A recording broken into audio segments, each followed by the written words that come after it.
the virtual career launch session, helping you be a greater you. I'm your host, Dali Perez, and this launch is designed to help middle and high school students to prepare for life after school because you know what they say, failing to plan is planning to fail. And today we're going to talk about exploring industries, occupations, and jobs. And we're going to examine various industries, occupation, the skills required, different jobs, emerging trends, and all the things that are happening today. But before, we want to give a special thanks to the Career Lounge session sponsor EXL, a leading data analytic and digital operations and solutions company. If you want to learn more about EXL, go to exlservice.com. Thank you to their sponsorship. We are able to bring this lounge to you at no cost. And a little bit about us, we are Love Our Youth, a 501c3 nonprofit organization providing programs for youth. Our mission is to leverage the power of collaboration to uplift and empower youth and their lives within our community. But before we kick off our topic for today, we want to learn a little bit about our panelists. So we're going to bring them in and we want them to share their names, who you are, why did you choose your career. So you can go ahead and present yourselves. Thank you. Hi, I'm Aditi Verma. I've been with EXL for about 10 years now. I have overall about 20 years of industry experience. And my role with EXL right now is that I'm a director within the life sciences space, and we do a lot of audit and digital transformation work. Right, I think I'm up next. Arvind Mehta. I'm a vice president within the Diversified Industries Group. I've been with the company for about 18 years, but I did take a break for about 4 years. Based out of New Jersey, in my current role, I manage some of the strategic projects and take care of some innovative products. Hi, my name is Philip Fernandez. I'm an IT risk manager here at EXL. Been here about 5-6 years. Before that, I started my career at KPMG as an associate. I work supporting our clients from an IT compliance standpoint. Hi, I am Jagmeet Singh. I am a senior vice president with EXL, spent around 21 years with the company and in total around 25 years in the industry.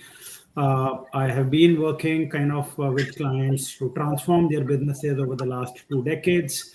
The modes of transformation have changed from process re-engineering to artificial intelligence to machine learning to others. But basically, we help companies do their business better, serve their clients better, and be more effective and efficient in what they're doing. Happy to be with all of you today. Good morning. My name is Narasimha Kini. I've been with the firm now for almost 25 years with EXL.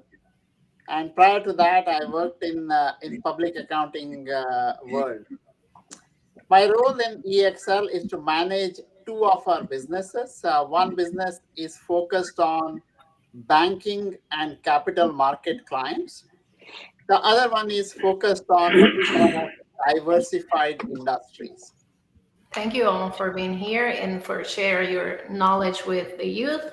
And to kick off the topic, which is exploring industries, occupations, and jobs, let's start with define that, right? What is the difference between industries? What is the difference between occupations and jobs? And why is it important to understand those differences? There are multiple industries.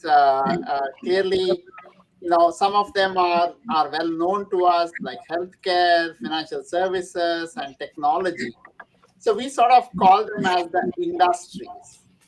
And then occupation would be the work that we do within those industries, right? It could be an accounting, it could be a software engineer, it could be a nurse, it could be even managers, right?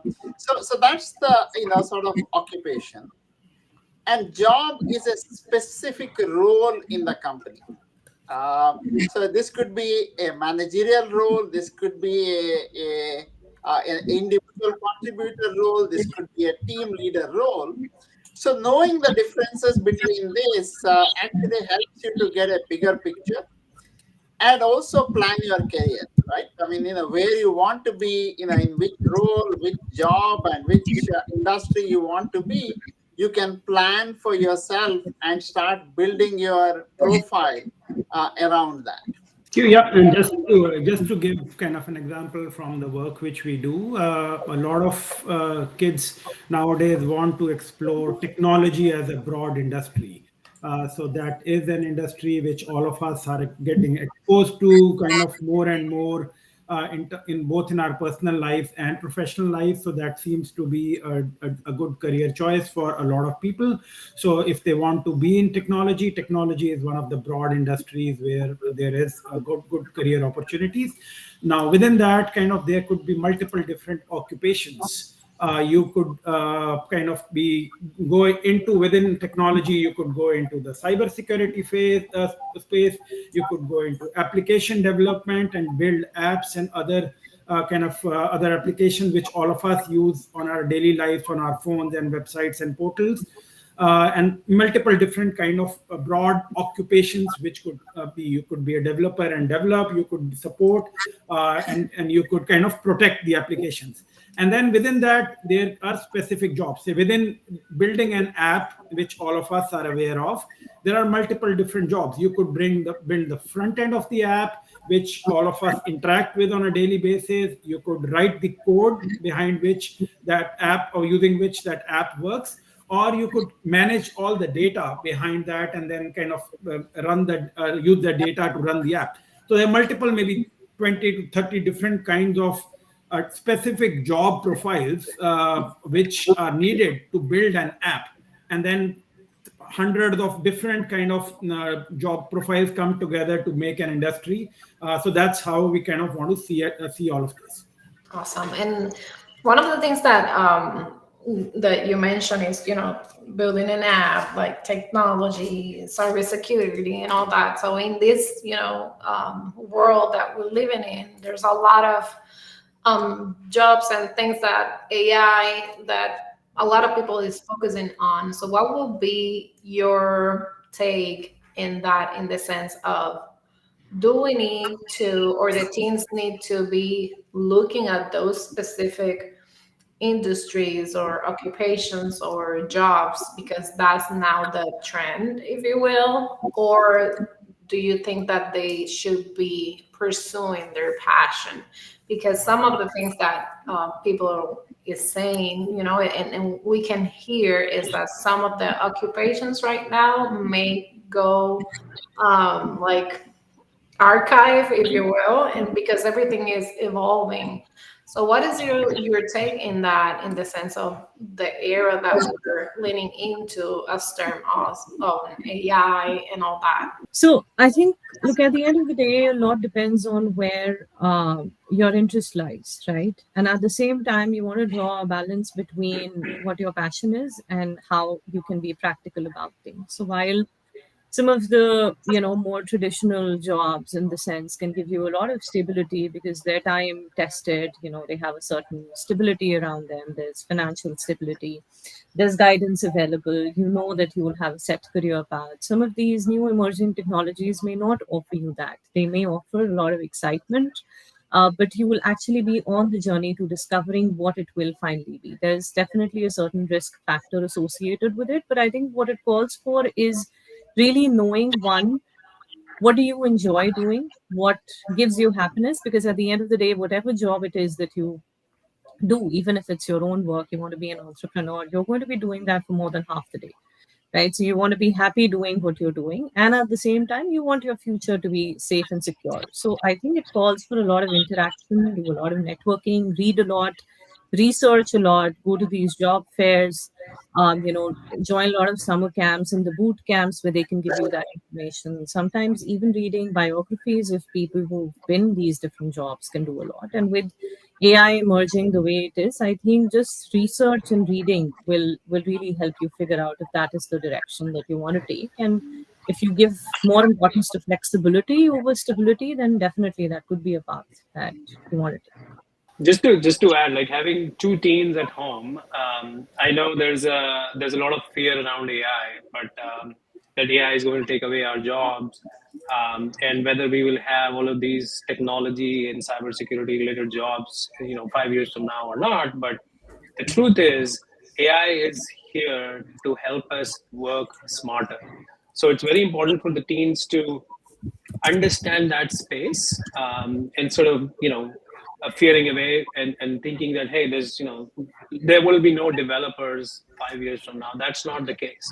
The way developers are going to develop the code will change, in terms of speed to market, how AI will enable them to work more smarter and faster. But to Aditi's point, I think passion is important, because if you do something which you don't like doing, which is like, if I wake up in the morning and I say I don't like going to office, I'm not going to survive in that role for a long time. So there has to be a fine balance of passion versus demand that's available in the market, right? So there are a few jobs that are going to slowly become scarce, but then there are other jobs that are emerging with the invent of AI, which the teens should be considering, or at least be aware of.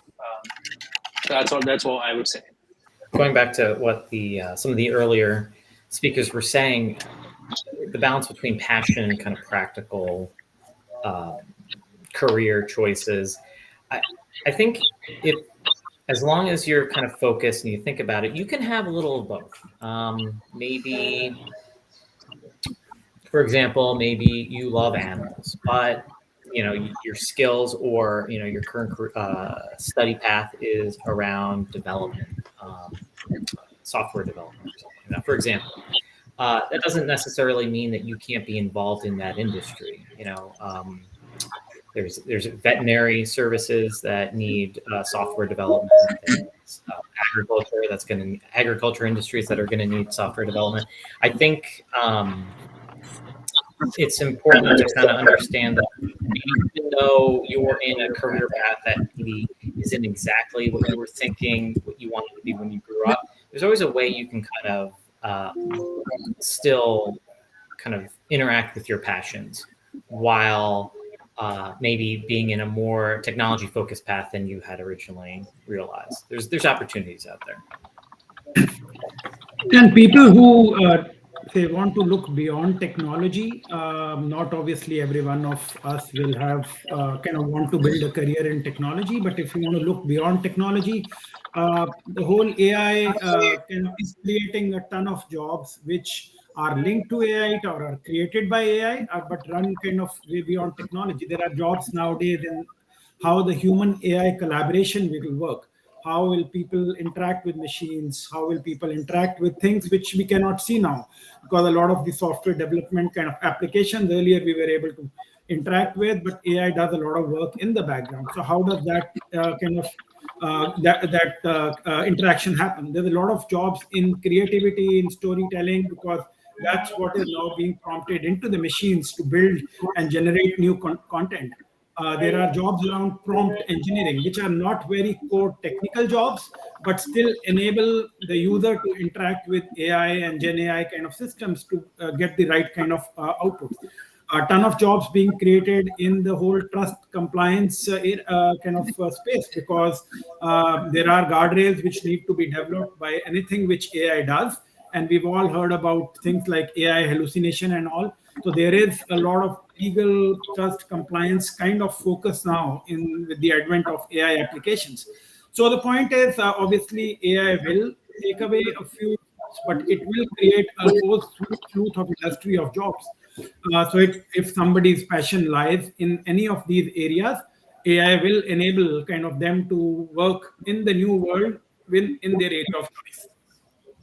I love that. And so there were a couple of things that I want to go back to it, because one of you mentioned that passion is important, but we got to look into what's the demand, what's happening out there. And the other thing that was mentioned is like not necessarily because your passion is here, it means that because you're doing this other thing, you cannot do your passion, or that they cannot, go in between. So can we dive a little bit into that? Because I think it's important that, especially for those teens that they don't like technology or they don't understand it because that's not their passion. Maybe they're more creative or they're more like humanitarian and stuff like that. However, it's important that we stay up to date, if you will, with what's happening today. So, can we dive a little bit into that and what creative ways they can integrate those technology in those areas that maybe that's not their strength, but we need to. We're in that phase, right? I don't know if you agree with me, but in the era that we're living in, we need to dive into AI and all those stuff. So can we dive a little bit into that? Yeah. So let me do that. So we in the company have about 60,000 colleagues today, and we have exactly the same dilemma. Some of us are working in the finance space. Some of us are working in the healthcare space. Some of us are working in the insurance space. And each one of us come with different specialization, different passion, different background. But AI has become ubiquitous in the sense that it is kind of getting applied in every job, but the degree of usage varies, right? In some jobs, it is more. In some jobs, it is less. So one way we have tried to kind of differentiate this is we have colleagues who work on AI, and then we have colleagues who work with AI. Let me differentiate the two. When we say we have colleagues who work on AI, these are the colleagues who are specialists in AI. They come from technology background, they come from statistical background. They are the ones who will work on AI. They will work in terms of taking the LLM models or the foundational models, building new solutions, new AI-based solutions for our clients. So as I said, these guys have specialization in that. They have passion in that. They want to build new technologies. They want to build new apps. They want to build new solutions. And then there are others who want to be a specialist in finance, or they want to be specialist in healthcare, or they want to be an actuary in insurance, or they want to be a risk manager for a bank. So for those colleagues of ours, we have a track called Working with AI. Now, the learning plan that we have and the career development path we have for each of these tracks are very different, right? So if you want to be an expert in AI, so we have a different learning path for you, which is geared more towards making you a specialist in AI, going deep on the statistical side, going more on the computer science side, versus others who will be specialized in their core domains, but they will also have experience. They will learn how to use AI, not generically. Of course, we all need to know how to use ChatGPT or a Google Gemini, but also how to apply that in our domain, right? How do you take AI and bring it into the finance world? If I'm into finance, how do I bring that into the risk management space? So as you think of your learning and as you think of where you want to be in the future, you need to decide you want to be in areas which are heavy in AI, as in build AI systems and solutions and be in that technology space, or you want to be in other spaces where you still use AI, right? And your learning path will be accordingly different. Your career path is going to be different. But there is a place for everybody, right? So all our 60,000 colleagues, we see a space for us. And of course, for all of you youngsters, who are coming out of school and college, you will have the right job.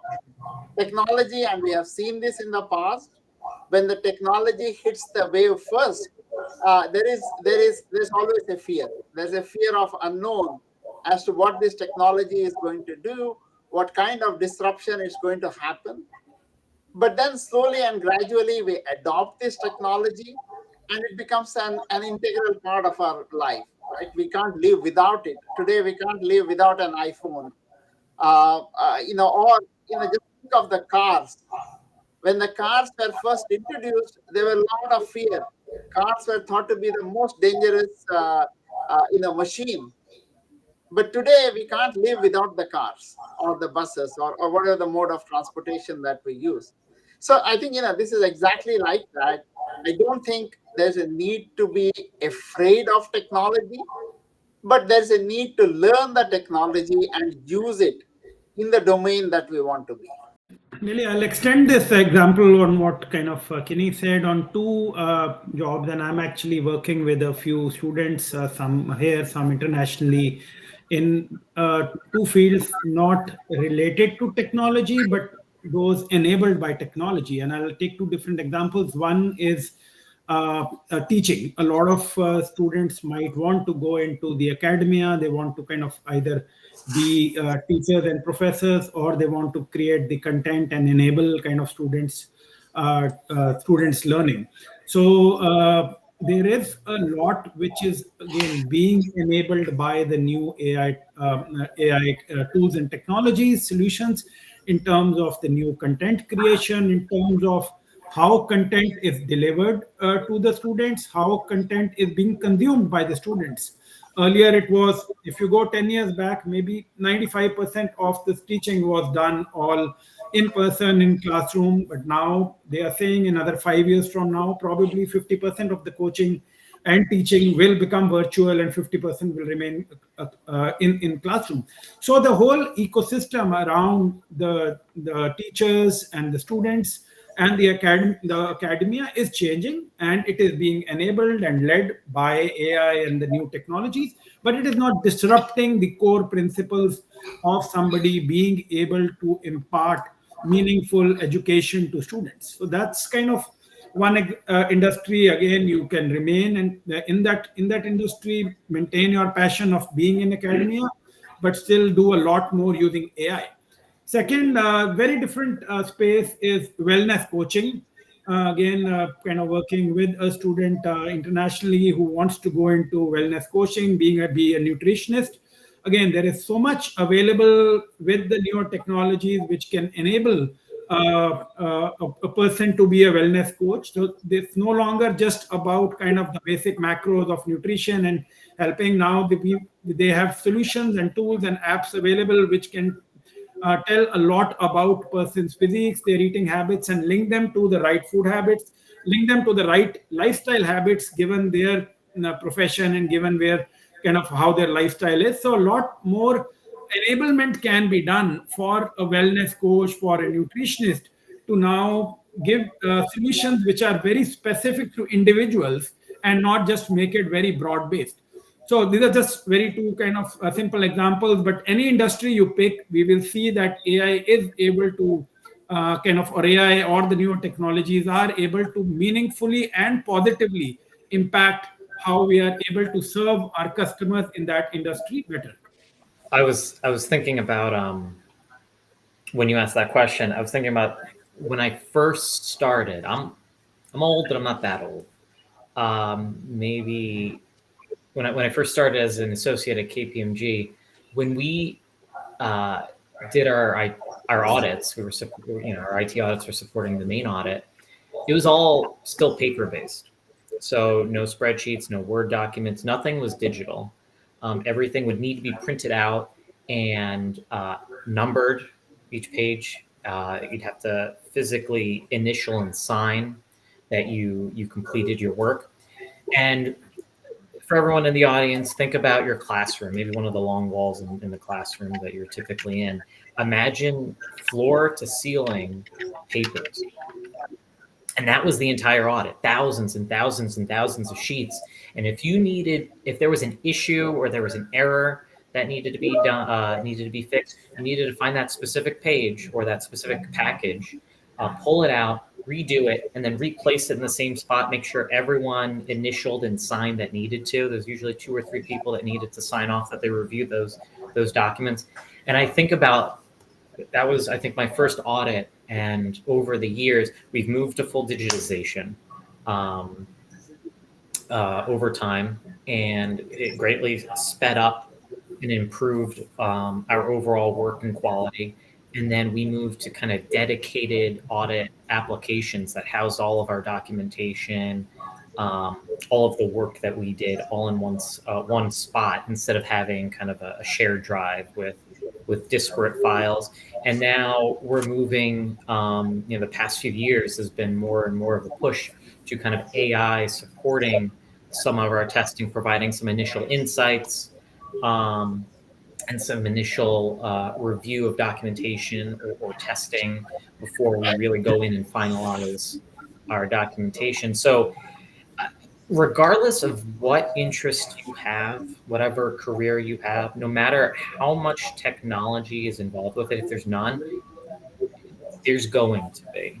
Um, there's always going to be an opportunity to make a process or a job or an industry more efficient, and you're going to see more and more of that with technology, and especially with AI, the ability to kind of go in and have that analysis support people. You're going to see that more and more. It may not necessarily take over jobs or positions, but you're definitely going to see that more and more industries rely on it as a tool to support you, regardless of what that might be. I want to pick up on Dali, something you said about creativity, and there's just this one example I want to talk about based on my own personal experience. So, when you talk about architecture, I feel like, architecture, particularly for kids who are more creatively inclined. I personally have two architects in my extended family, and both of them have used AI very differently. So there's one, and by the way, both of them are very successful, but in their own ways. So while one of them has leveraged AI to kind of scale up their operations. They come up with these cookie cutter designs, which they've got about 20, 30 of those. They present those to the client, and then the client has to pick one of them. And then they're very efficient in the way they build the house and then do the interiors, because a lot of that is already pre-designed by AI. The other person still does not rely that much on AI, and their niche area is, the innate creativity that they bring to their design. So the designs that they offer are not cookie cutters; they're very unique designs. So they will spend a lot of time trying to understand the client's need and then match that persona with the experience and just the innate ideas that they have. I'll give you an example. There was this client that wanted a very organic house. So they designed something that used natural elements to the T, so much to say that even the chandelier in the house was made of sandalwood, and it represented a tree of life. So they were birds, and there was an entire sort of a trail that showed how life has evolved. So when you think of that, that is too far away from AI. So just taking a cue from Kinney's point, you don't necessarily have to be working on AI. You can leverage AI in ways to make the process more efficient for you. Use it as an enabler. And I'm pretty sure that people in this person's office, she's an aunt of mine, people in her office, she probably isn't even aware of how they're using AI, because to her, the core value and the core strength that she runs her business on is still that personal touch and that innovation. And the fact that at the end of the day, when the house gets created, the client knows that there is nobody else who has the same design as me. It's unique. So that's the brand value. And that definitely does not have a lot to do with AI. So I just want to say that there are fields, if you're, not a very AI savvy person, you're more creative, there are still fields where your core strength can be something else, but you can use AI as an enabler. I love that. I love that a lot, and especially with automation, right?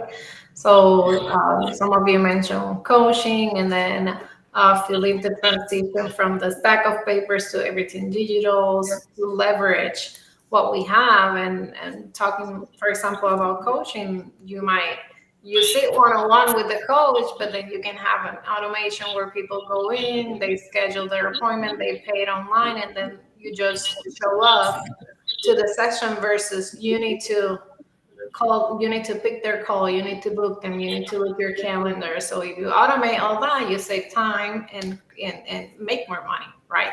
So we definitely need to integrate all AI, all technology to any kind of job, occupation, or industry that we're in. So my last question would be, because there's that part, right, where people may be not techie, if we can say it like that, and there's the other part where they use ChatGPT for everything. What can you say to those teens in this era that we're living in that depend only on this kind of tools and not necessarily want to put an effort on learning that industry or that job or that occupation? What can you say to those teens? So, look, ultimately, human beings are superior to any machine any day. Just think of it. We created AI. So the creator definitely has got, far more knowledge, far more abilities, and our ability to understand the world, perceive the world is superior to any machine, whether it's AI today or something else tomorrow. But also, what makes us unique as human beings is our creativity, our ability to think, our ability to explore, our ability to ask the questions, the curiosity, especially amongst the youngsters like yourself. I think that is the real strength that you have and the real power that you have in terms of asking the right question, in terms of asking, kind of highlighting your curiosity, experimenting, trying it out. And that's exactly what the world needs. So, my suggestion here is to kind of, yes, today it's AI and we all will learn it over a period of time, how to use it effectively. But some of the things that are unique to us as human beings, that will continue to prevail and that will continue to remain as far superior to any technology that we will build. 100%. And I'll just say 100% agreed with what Kinney said, right? This is what I tell my teenagers in college and in high school. These AI tools are here to enable you to do your job better, not do your job, right?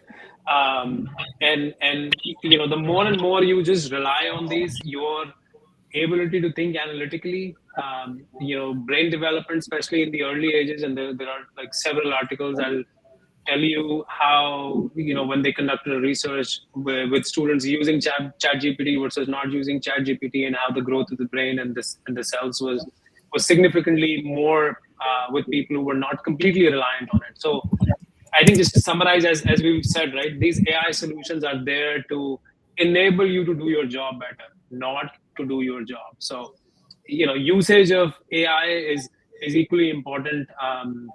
As Kinney said, right, the more curious you are, the better results you will get, even by using AI, not just specifically building AI solutions, but you can also leverage AI in your daily life to do your job better. But don't rely on it to do your job. Totally. I was at my kid's school. One of my daughters is the teenager in high school here in New Jersey. In kind of, they had a few things kind of written on the wall. And one thing which caught my attention, it says, "Don't outsource your personality to AI." And it kind of it reminded me of a lot of things where we should be enabling AI as kids, enabling AI to help us do our job better. But the critical thinking, as both my colleagues said, bringing our own self to it should be our own. We should be writing our own essay, because AI will not be able to bring in the experiences I've had as a kid growing up to the bear. AI can embellish the essay, make it slightly better, make it sound better, but the core experience of what I have gone through in the last 15, 16 years of life, that has to come from me.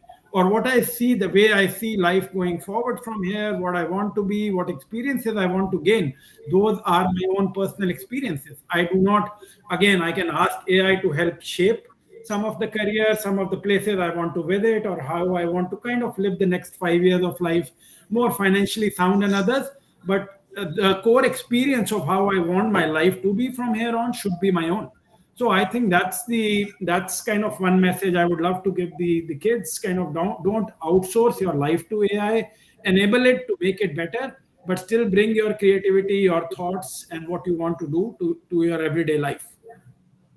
That's amazing. Thank you so much, guys, for being here, for sharing your thoughts and definitely pouring into this new generation that is growing. But before we leave, we kind of have like a different questions, and we just want to know if you're a morning person or you're a night owl. I am definitely a morning person. Same here. I I 10 o'clock, turned my from a eyes night are shut. owl. Unfortunately, I'm a night owl, so all the early morning meetings hit me hard. Daily, I am a night owl trying to convert into a morning person for a very long time. So it happens and then it goes away. So still trying to be where I want to be a morning person. What about you, Billy? Are I'm you? definitely in that team. I'm a night owl trying to make it to the morning person team. I haven't accomplished that yet, but I don't know. Who knows? Sometimes, someday, maybe that happen, maybe never. But that's it. I kind of find myself working at 1 a.m., 2 a.m.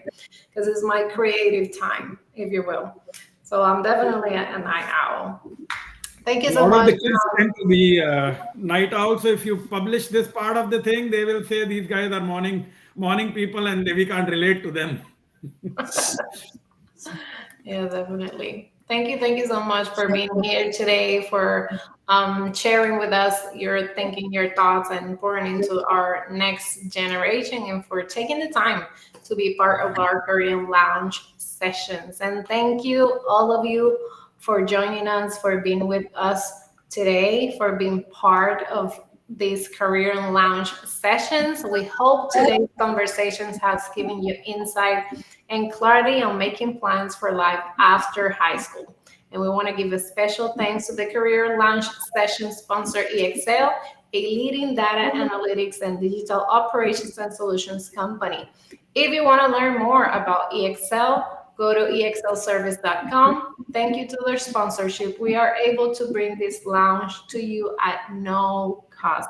We look forward to seeing you at the next Career Lounge sessions. All the sessions are here on YouTube, so make sure you go to our playlist and watch all of them. And don't forget to like, to subscribe, to share, to comment, all that.